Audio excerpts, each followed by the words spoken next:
రఘురామకృష్ణంరాజుపై custodial torture కేసులో తులసీబాబు police custody రెండో రోజు కొనసాగుతోంది. తులసీబాబును ప్రకాశం జిల్లా ఎస్పీ దామోదర్ ప్రశ్నిస్తున్నారు. కస్టోడియల్ టార్చర్ కేసుతో పాటు మాజీ సిఐడి చీఫ్ సునీల్ కుమార్ తో ఉన్న సంబంధాలపై ఆరా తీస్తున్నారు. రఘురామకృష్ణంరాజును గుండెలపై కూర్చునేందుకు కొట్టావు, టార్చర్ చేసేటప్పుడు సెల్ ఫోన్ రికార్డింగ్ చేయాలని ఎందుకు చెప్పావు, ఎవరి కోసం రికార్డింగ్ చేయించావు, దాడి జరిగినప్పుడు రఘురామ ఉన్న గదిలోకి వచ్చిన 5 వ్యక్తులు ఎవరు, ఇలాంటి అంశాలపై పోలీసులు ప్రశ్నిస్తున్నారు.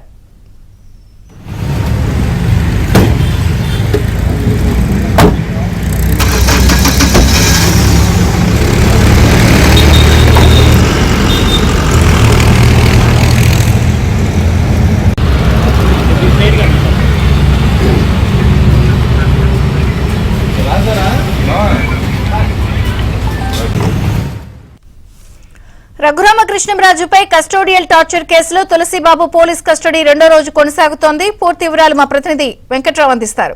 వెంకట్రావు.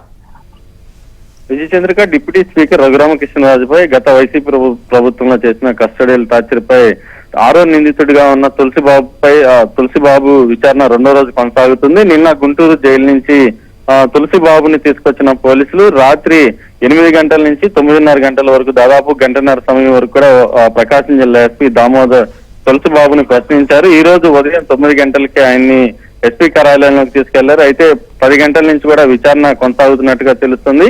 ప్రధానంగా చూస్తే గత వైసీపీ ప్రభుత్వంలో రఘురామకృష్ణరాజుని అక్రమంగా అరెస్ట్ చేయడంతో పాటు గుంటూరులోని సిఐడి కార్యాలయంలో రాత్రంతా నిర్బంధించి ఆయన మీద కస్టోడియల్ టార్చర్ చేశారు. ఈ కస్టోడియల్ టార్చర్ చేసిన వాళ్ళు ఎవరెవరు నిందితులుగా ఉన్నారు, పాల్గొన్న వాళ్ళు ఎవరన్న కోణంలోనే ప్రధానంగా ఆరా తీస్తున్నట్టుగా తెలుస్తుంది. దీంతో పాటు గత వైసీపీ ప్రభుత్వంలో సిఐడి చీఫ్ గా పనిచేసిన సునీల్ కుమార్ సహకారంతో ఇటు తులసిబాబు కూడా అనేక అక్రమాలకి పాల్పడ్డారన్నట్టుగా కూడా ఎస్పీ విచారణలు అయితే తెలుస్తున్నట్టుగా తెలుస్తుంది. ఏదైతే అగ్రిగోల్డ్ బాధితులకు అందాల్సిన నగదును కూడా మిస్యూజ్ చేశారని చెప్పని ఎస్పీ గుర్తించారు. ఈ కోణంలోనే ప్రస్తుతం తులసిబాబు విచారణ అయితే కొనసాగిస్తున్నారు.